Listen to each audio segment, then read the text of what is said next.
उस रात किसी ने मुझे देख लिया था, पर इस बार मैं शिकार नहीं बनने वाला था। रात के ठीक 3 बजे मेरी आंख अचानक खुल गई और मुझे महसूस हुआ कि कमरे में कोई और भी है। वो आवाज फिर से आई शमशान की तरफ से।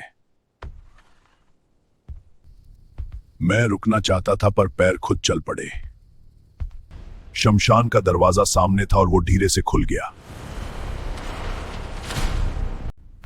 अंदर कदम रखते ही हवा अचानक गर्म हो गई।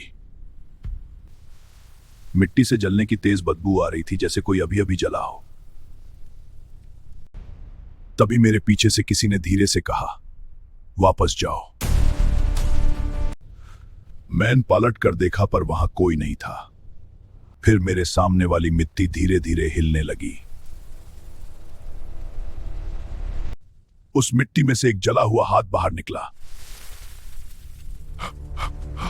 वो हाथ धीरे धीरे पूरा बाहर आने लगा। वो आदमी आधा जला हुआ था और सीधा मुझे देख रहा था। उसने धीरे से मेरा नाम लिया और मेरी सांसें रुक गई। उसने कहा, तू मुझे जिंदा जलाकर भाग गया था। मुझे सब याद आने लगा, उस रात की आग, उसकी चीख। उसने फिर कहा, कर्ज अब चुकाना पड़ेगा। मैं पीछे हटा पर मेरे पैर जमीन में धंस गए। वो मेरे और करीब आया और हवा अचानक ठंडी हो गई।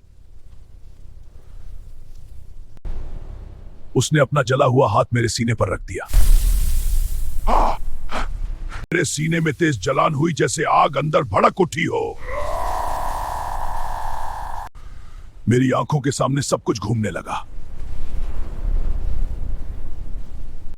फिर अचानक मैं जमीन पर गिर गया। वो जला हुआ आदमी मेरे ऊपर झुक गया। अब तेरा शरीर मेरा होगा। उसके मुंह से कला धुआं निकलकर मेरी तरफ बढ़ने लगा। वो कला धुआं मेरी नाक और मुंह के अंदर घुसने लगा। मेरा शरीर कांपने लगा, जैसे कोई अंदर से कंट्रोल ले रहा हो। मेरी आवाज बदल गई और मुंह से उसकी हंसी निकलने लगी। मैंने अपने हाथ देखे, वो धीरे धीरे काले पड़ने लगे।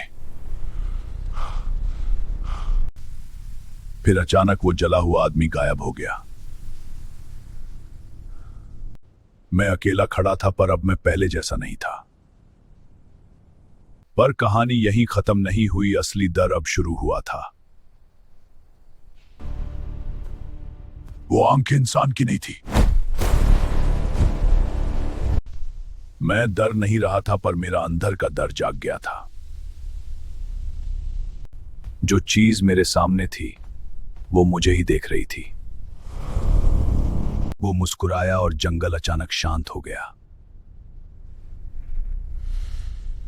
फिर बिना आवाज के वो मेरी तरफ दौड़ा। इस बार मैं भागा नहीं, मैं भी उसकी तरफ दौड़ा। टकराव इतना तेज था जैसे जमीन भी टूट गई हो।